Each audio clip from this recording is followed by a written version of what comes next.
Alors peut-être que vous hésitez encore un petit peu avant de franchir le pas pour une chirurgie réfractive. Est-ce qu'on peut s'attendre à de bons résultats qui permettront d'améliorer votre qualité de vie? Quels sont les risques de complications? Réponse dans cette vidéo. Les résultats sont plutôt excellents, c'est une des chirurgies les plus prédictibles en ophtalmologie. Bien sûr, il faut le bon casting, il faut le bon patient pour la bonne technique, sinon là, on peut être en difficulté sur le résultat. Mais une fois qu'on est vraiment en adéquation avec le bon patient, les résultats peuvent être excellents. Néanmoins, le patient ne peut pas s'attendre à une super vision. C'est-à-dire qu'on ne va pas améliorer sa vision par rapport à avant. C'est-à-dire que s'il portait des lunettes ou des lentilles, on va être à peu près équivalent à ce que les lentilles peuvent donner. Ça, c'est pour la chirurgie de la myopie, la chirurgie de l'hypermétropie, la chirurgie de l'astigmatisme. Maintenant, pour la chirurgie de la presbytie, eh bien, il y a quand même un risque de perdre un petit peu en qualité de vision à différentes distances, parce qu'il y a un compromis qui va être gommé, qui va être absorbé par la neuroadaptation.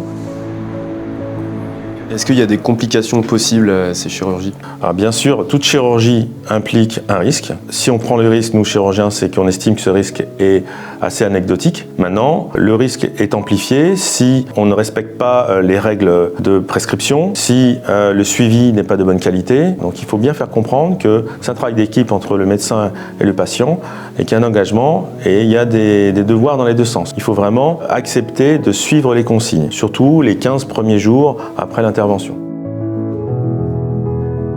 En ce qui concerne le laser, c'est extrêmement faible. Les complications infectieuses, c'est vraiment anecdotique, mais théoriquement c'est possible. On donne des antibiotiques évidemment en prophylaxie. Les complications traumatiques, c'est-à-dire pour le LASIK notamment, on peut prendre un coup juste par accident après une chirurgie. Donc là, on peut avoir un déplacement du volet. C'est bien sûr pas souhaitable. Ça se rattrape si c'est vu tôt, mais il faut consulter immédiatement. Mais c'est quand même très très rare. Est-ce qu'il y a des risques de retouches suite aux opérations? Alors oui, et ça dépend de ce qu'on traite. Donc si le bilan est correctement fait, normalement le taux de retouche il est moins de 5%. Pour la myopie, c'est même de 2 ou 3%. Néanmoins, dès qu'on augmente l'importance de la métropie, c'est-à-dire les fortes myopies, les fortes hypermétropies, les forts astigmatismes, là le laser est un peu moins prédictible et il n'est pas rare de monter jusqu'à 15% de retouche. Et donc c'est pas un drame la retouche, c'est souvent un peu prévu dans ces cas de figure. On le dit aux patients, vous risquez d'avoir une retouche. L'avantage du LASIK, c'est que très facilement on ressoulève le petit volet, on retouche et on repart